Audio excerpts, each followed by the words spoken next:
Hey, how you doing? This is AtalkingDude. Thanks for watching. And in this video, I want to talk about racism and free market capitalism.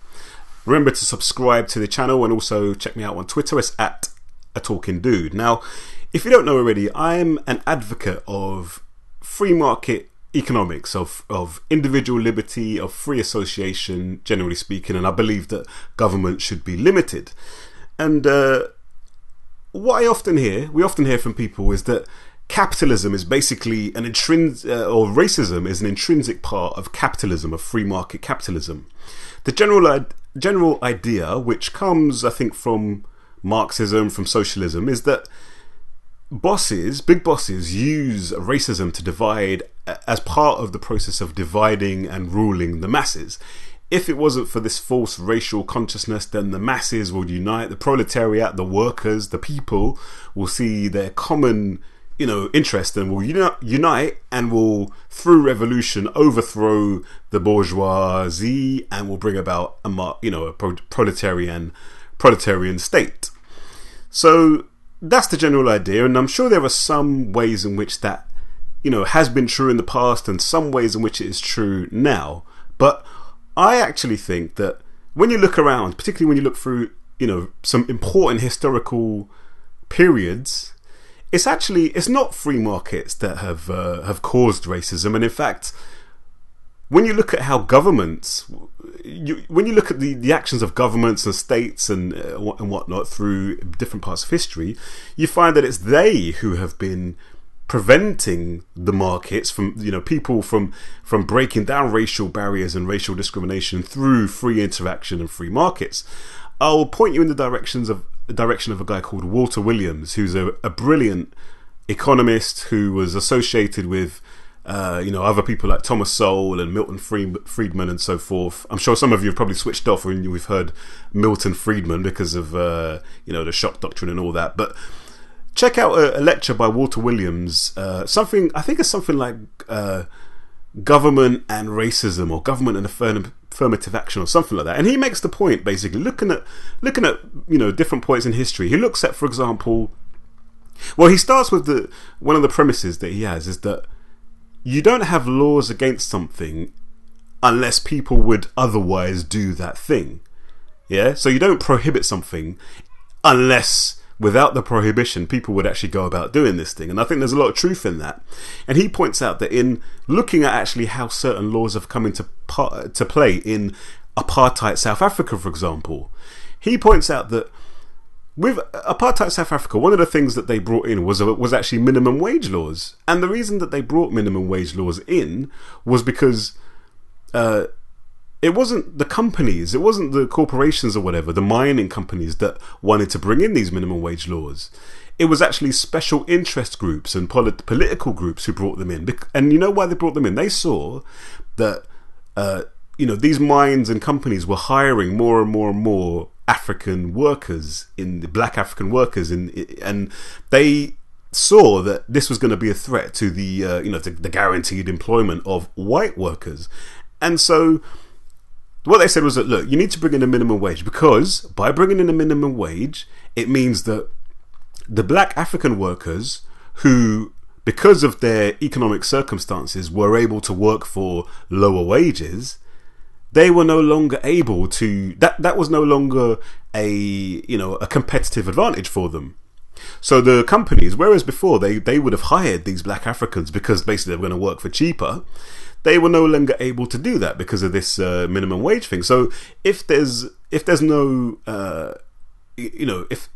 if previously without the minimum wage laws, if they were going to be racist and discriminatory, then they would end up paying more for workers if they were only going to hire white workers than they would if they hired black workers. But now with the minimum wage law, that removes that competitive advantage that the black workers had, if that makes sense. So it was the unions, the labour unions in South Africa, who brought about things like the minimum wage laws. And a similar thing happened as well in the United States. Southern labour unions were the ones, and northern labour unions, they were the ones who brought in minimum wage laws, ostensibly for the workers and so forth, welfare. But actually, it was, as Walter Williams points out, it was actually overtly aimed at shutting out black workers from the workplace. And another thing, I think he talks about this, but this is something I've seen in my research as well, Jim Crow. When you look at the Jim Crow laws, a lot of those Jim Crow laws were related to economic activity. A lot of those Jim Crow laws were designed to prevent black Americans, former slaves, from, for example, crossing state lines to work. There were all these things called vagrancy laws where, you know, you weren't allowed to, if you left one workplace, you weren't allowed, no one else was able to hire you or something like that. All of these things were aimed at restricting the economic liberty of black Africans.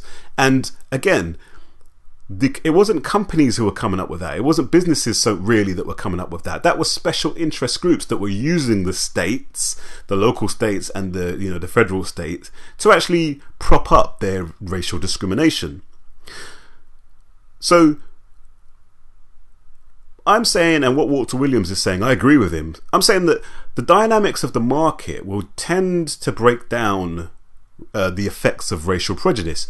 I don't think you can ever really get to a stage where people won't be, have racial prejudice. That's just a fact of life. Prejudice is a fact of life. Discrimination is a fact of life, and it always will be a fact of life. However, in a relatively free market, you should find that if you act in accordance with your prejudice and you don't follow, if you don't act efficiently, then you will get punished. Why? Well, for example, you'll get punished, as I said, for hiring more expensive workers than you should be hiring.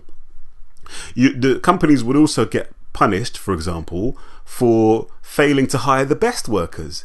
If you're only looking at workers of a particular race and staff of a particular race, and you're not looking at workers of other races, then of course you're going to be at a disadvantage to the companies that are like, do you know what, we don't give a shit, we're going to hire the best person for the job regardless of what race they are. And all of these arguments of course also go along with things like other things like gender and so forth, although gender is a little bit more complicated. Secondly, companies will get penalized for not getting the best services. If they're like, oh, we're not going to do business with this company because they're, I don't know, run by Chinese or they're run by Indians, then more fool them. If they're saying, oh, we're only going to buy services from companies run by white people or companies run by whoever, our own group, favored group, then you're missing out on the best products, and your competitors will get the best services and products. And the final thing as well is that companies who don't want to tap into a certain market because that market is made up of a certain ethnic group which they don't like, again, they will be punished because they'll be missing out on that potential revenue for, as a result of not tapping into that market. And so really and truly, free market dynamics should and do, in fact, mitigate against racism. They hold people back from putting their racism into practice because ultimately it makes sense. This is why free market economics, as free market interaction, relatively free movement of goods and services and products, and also competition, the price mechanism and competition are key, because those things should sift out the effects of prejudice, unfair discrimination, racism, and so forth. Companies, one of the ways that that companies are not, generally speaking, are not really up for racial discrimination and so forth, is to look at how the free movement of people idea with the EU. Now, I'm not a fan of the free movement of people, but what you'll notice is that corporations are big fans of that. Why? Because they want to get the best staff, best workers that they can get for the cheapest price that they can get. They're not capitalism, free market capitalism, should remove the impact of racism, basically, because it's all about efficiency and getting the best people that you can for as cheap as you can, and that's why a lot of these corporations are hugely in favor of the free movement of people.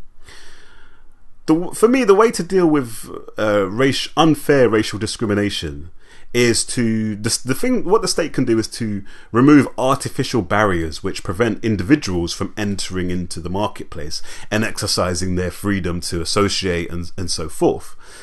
Discrimination laws have their place, so for example, employee rights, we should have the right and the ability to be able to take our employers to court if there's cases of racial discrimination or any other kind of unfair discrimination.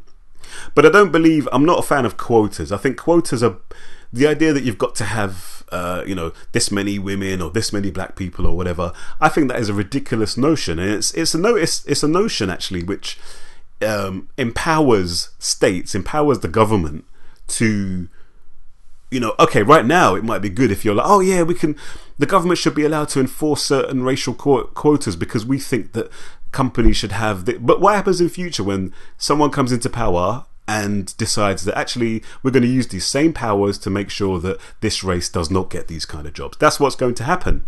And in fact, having racial quotas, employment quotas, actually infringes upon people's individual rights, as we see in situations, for example, where certain jobs are only you have jobs that are like, this is only for people of a certain ethnic group. That is infringing upon the rights of other people who otherwise would be well qualified for that job because they're not of the right race, so called. And this in turn sows discord and enmity, and you wonder why the alt-right exists and is growing. Well, that's why. One of the reasons why. And even having said that, as I say, discrimination is a part of life. I don't even think this discrimination is necessarily bad.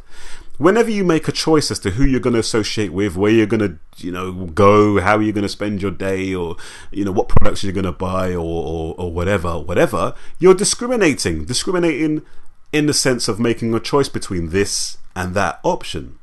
And with the sharing economy, I think we have a very interesting situation on our hands, because you have things like Airbnb. Airbnb is an app or a website whereby people can put your flat on the market. If you're going to be away from your flat or your property that you have, you can put it on the market on this Airbnb, and people who are looking for a short-term stay can stay there just all through this app. Now, what's being found is that because Airbnb shows your photo and name and whatnot, it's been found that black people who are looking for short-term stays on holidays and whatnot are getting are not getting as many, are being turned away more by people who have got the properties than other people. And so there you go, this is apparently a sign of racial discrimination. But the thing with that is, that's part and parcel of free association, and there's little that can be done about that, and little I think that should be done about that. These people, that's their home. That's the thing about the sharing economy. That is their home. That's their property. They can do what they like with the property. You can't force them to say, well, you've got to take people of a certain race. Again, that's their individual freedom. Just like they're the ones who've got the product to sell. They don't need to sell it to certain people. But then what we need as a result if that's an issue, what we need then is a strong civil society. Civil society is what I mean by that. I mean, it's not government, not not the sort of the companies and so forth, but civil society is what we do in between all of that. So, for example, NGOs, charities, and just what we're doing on a day-to-day basis. Particularly in with social media and the internet and so forth, reputation is everything, and any company or any website or whatever needs to be ready to deal with any public criticism that could come as a result of the perception that they are being racist. So when we had that campaign against Walker's Crisps, for example, or against the Sun, and they got Walker's, saying Gary Lineker was telling Walker's Crisps not to advertise in the Sun, for me that is a-okay. I don't see any problem with that. Because it's not forcing them to not advertise in the Sun, but it's just putting pressure on them, And for me, that's another form of people power. For me, the market is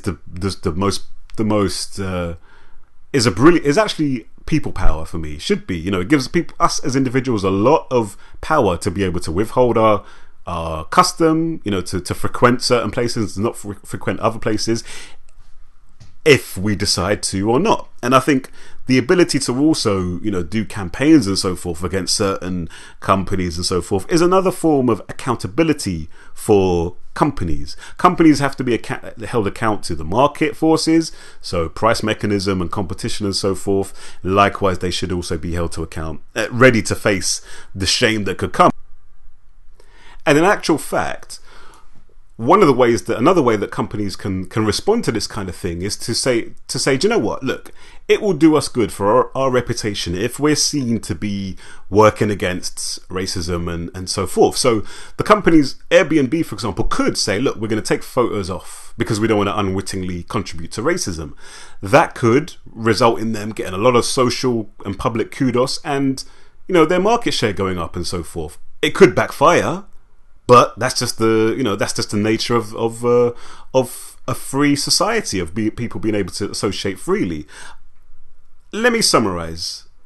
Again, I don't think that free markets necessarily or inevitably lead to racism or perpetuate racism. On the contrary, I think that it's actually governments and states that have been the ones to perpetuate and strengthen racism through things like the Jim Crow laws and minimum wage laws and so forth, which were deliberately designed to shut black people out of participation in the markets in South Africa and in America.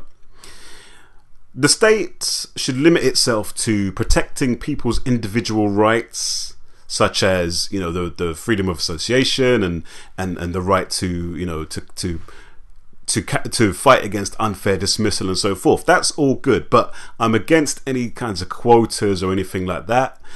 I think that when you look at I think also civil society is key. When you have a strong civil society, then companies should be accountable to us as well through that way, to be able to answer for their actions and face the consequences. Ultimately, the market forces are the best way to hold companies and so forth to account, because if they allow their racial prejudices to seep into their business practices, they can and should get punished by market forces through competition. And finally, the best way to break down racial prejudice and xenophobia and so forth is through the free movement of ideas and services and products. Because when, for example, people of a certain race are able to taste food from other parts of the world, and they're able to listen to music from people of other ethnic groups, and they're able to work alongside people of other ethnic groups, that's the best way to break down racial prejudice. And it happens organically when we're able to have freedom of association. It shouldn't be something that comes about as a result of enforced government quotas and so forth. But anyway, let me stop there. Thank you for listening. This is A Talking Dude. I hope this has been interesting, and be good to hear your thoughts. Take care. Don't forget to subscribe. Don't forget to check me out on Twitter. Is @AtalkingDude. All right, take care. Peace out.